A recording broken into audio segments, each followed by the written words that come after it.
मुअज़्ज़ज़ साज़ो कराम अस्सलाम वालेकुम। आज मैं आपको बताऊंगा कि SIS ऐप में आपने स्टूडेंट्स का डेटा किस तरह इंटर करना है। तो सबसे पहले आपने SIS ऐप को ओपन कर लेना है। अगर अपडेट नहीं हो तो अपडेट कर लें। इसके बाद अगर आपका नेट लगा हुआ है तो फिर ये एरर नहीं आएगा। अभी मेरे पास एरर आ रहा है कि नेट नहीं लगा हुआ। तो सबसे पहले आपने स्टूडेंट के पोर्शन में जाना है। वहाँ पर जाकर जिस क्लास में आपने स्टूडेंट की एंट्री करनी है उस क्लास को आपने क्लिक करना है और राइट साइड पर जो ग्रीन कलर का बटन एनरोल न्यू स्टूडेंट्स लिखा हुआ है, तो इधर दो ऑप्शन आएंगे, एनरोल न्यू स्टूडेंट और ट्रांसफ़र इन एनरोल स्टूडेंट। तो आपने अगर नया स्टूडेंट एनरोल करना है तो इसके लिए ऊपर वाले ऑप्शन पर आपने क्लिक करनी है। इसके बाद ओके को प्रेस करना है। ओके को प्रेस करके आपने अब यहाँ पर देखना है कि कौन कौन सी फील्ड्स हैं। सबसे पहले स्टूडेंट का नाम आपने एंटर करना होगा। सबसे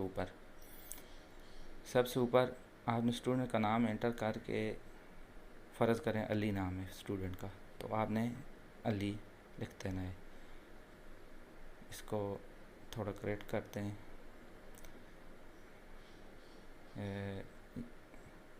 ये करेक्ट हो गया।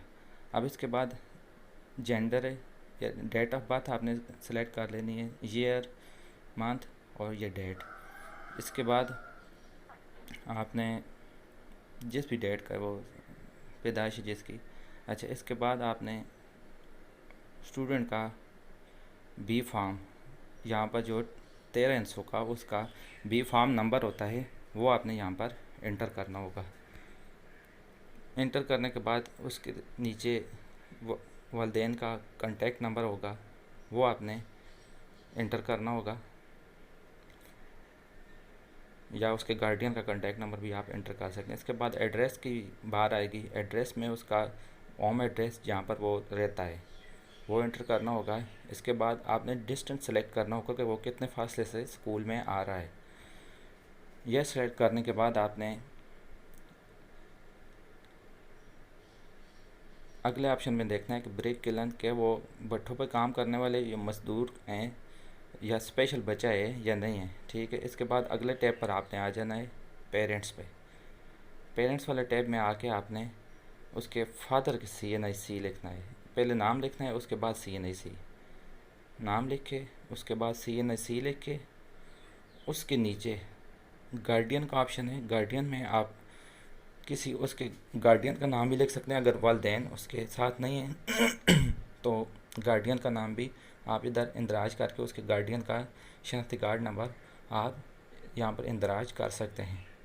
गार्डियन के शनाख्ती कार्ड के बाद आपने अगले टैब पर आ जाना है, एजुकेशन में।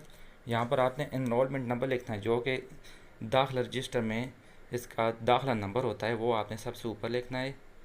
इसके बाद date of first enrolment in school, यहाँ पर जिस दिन वो दाखिला के लिए आया है या दाखिला हो रहा है जिस डेट से वो डेट लिखनी है। इसके बाद आपने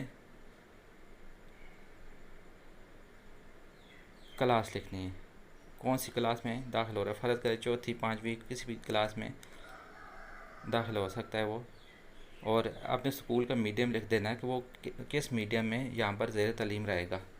इसके बाद आपने ये इस पर करना है। कंपेन इमरजेंसी कंपेन में 2020 की या जो भी है इमरजेंसी कंपेन में वो दाखिल हो रहा है। तो इसके बाद अगले एल्थ वाले ऑप्शन में आ जाना है कि उसको देखने में कोई प्रॉब्लम है या नहीं है।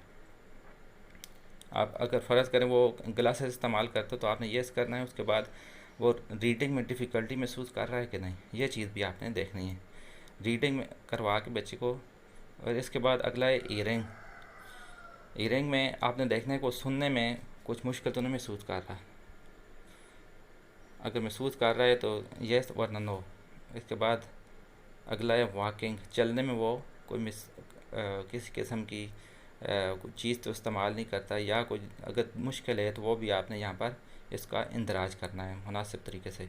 इसके बाद लर्निंग में उसको कोई डिफ़िकल्टी इन रीडिंग, राइटिंग। इसके बाद डिफ़िकल्टी इन रिमेम्बरिंग थिंग्स, उसकी ज़हनी मजबूरी या ज़हनी कमज़ोरी तो नहीं है। Difficulty in all the difficulty all the completing work. आप बिल्कुल ये सारी चीज़ें आपने देख के सब चीज़ों का इंदराज आपने तसल्ली से साथ कर देना है। इसके बाद आपने एनरोल के बटन पर प्रेस करना है। अगर कोई गलती हुई तो वो बता देगा, अगर गलती ना हुई तो वो एनरोल कर देगा।